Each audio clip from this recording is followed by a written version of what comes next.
Hello everyone, అందరూ ఎలా ఉన్నారండి? బాగున్నారా? ఈరోజు నేను ఈ అజ్వైన్ సీడ్స్ క్యూమన్ సీడ్స్ తో కలిపి వాటర్ లేకపోతే టీ ఎలా తయారు చేయాలో చూద్దాం. ఎందుకంటే ఇది అజీర్తి చేసినప్పుడు చాలా మంచిది. అజీర్తనే కాదు, మనము 2 రోజులకి 3 రోజులకి ఒకసారి ఇలాగా వాటర్ తయారు చేసుకొని తాగుతున్నట్లయితే మనకి అసలు ఈ గ్యాస్ట్రిక్ సమస్యలే రావన్నమాట. చాలా ఈజీగా జీర్ణం అవుతుంది మన తిన్న ఆహారము. అట్ ది సేమ్ టైం దీనిలో ఉన్న పోషకాలు కూడా అన్ని కాదు, చాలా వరకు మనకు మేలు చేస్తాయి. కాబట్టి మనం తరచుగా ఇలాంటివి ఇంట్లోనే తయారు చేసుకోవచ్చు, చాలా ఈజీ కూడా. సో ఇలాంటివి మనం నెగ్లెక్ట్ చేయకుండా, అస్తమానం మెడిసిన్ మీద ఆధారపడకుండా ఇలాగ మనము మంచి ఆహారపు అలవాట్లు చేసుకున్నట్లయితే మనకి చాలా మంచిది అనమాట. సో దీనికోసం ఈరోజు నేను ఏంటంటే ఒక పెద్ద గ్లాస్ ఆఫ్ వాటర్ తయారు చేద్దాం అనుకుంటున్నాను, ఈ క్యూమిన్ సీడ్స్ అజ్వైన్ సీడ్స్ తో కలిపి.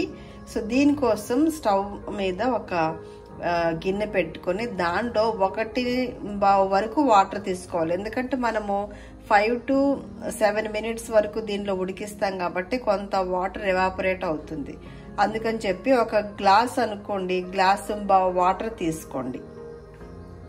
దానిలోకి నేను ఇక్కడ 2 స్పూన్స్ వరకు క్యూమిన్ సీడ్స్, అలాగే 2 స్పూన్స్ అజ్వైన్ సీడ్స్, కొద్దిగా కరివేపాకు రెబ్బలు, అలాగే 10 to 12 వరకు ఫెనుగ్రీక్ సీడ్స్ తీసుకున్నాను. వీటన్నిటిని కూడా ముందు మనం ఈ వాటర్లో యాడ్ చేసి స్టవ్ ఆన్ చేసి మీడియం ఫ్లేమ్లో మరిగించుకోవాలి 5 to 7 minutes. చూడండి, నేను యాడ్ చేస్తున్నాను క్యూమిన్ సీడ్స్, అజ్వైన్ సీడ్స్, అలాగే కరివేపాకు రెబ్బలును ఫెనుగ్రీక్ సీడ్స్. వీటిని మనము 5 to 7 minutes వరకు మీడియం ఫ్లేమ్లో బాగా మరిగించుకోవాలి.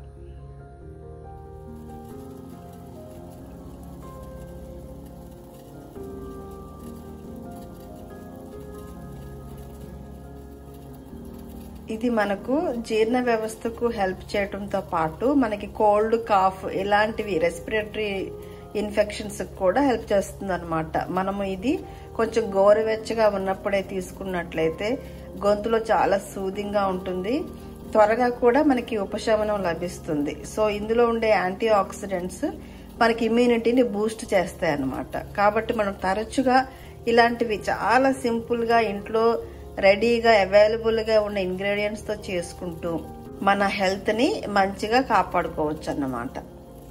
చిన్నపిల్లలకు కూడా అండి, మీరు తరచుగా తీస్తూ ఉంటే వాళ్ళకి ఈ మలబద్ధకం ఇలాంటివన్నీ కూడా తగ్గిపోతాయి. జనరల్ గా మనం ఏంటంటే ప్రతి దానికి మెడిసిన్ మీద ఆధారపడతాం. ఇది చిన్నది రాగానే ఫార్మసీకి పరిగెత్తుకుంటూ వెళ్ళి ఏదో ఒక మెడిసిన్ తెచ్చుకుంటుంటాం. అది నిజానికి చాలా తప్పు. దానివల్ల మనము మెడిసిన్ కి అలవాటు అయిపోయి యాంటీబయాటిక్ రెసిస్టెన్స్ కూడా డెవలప్ అవుతుంది.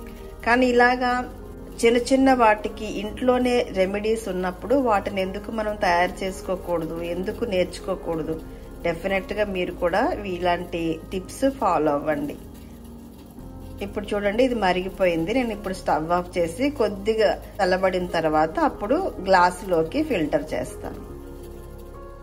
చూడండి, ఇప్పుడు కొద్దిగా చల్లబడింది కదా. ఇప్పుడు దీన్ని మనం గ్లాసులోకి ఫిల్టర్ చేసుకొని తాగొచ్చు. చూసారు కదండి ఎంత ఈజీగా ఉందో. ఇందులో మీరు కావాలంటే సాల్ట్ కానీ, లెమన్ కానీ, హనీ కానీ యాడ్ చేసుకోవచ్చు.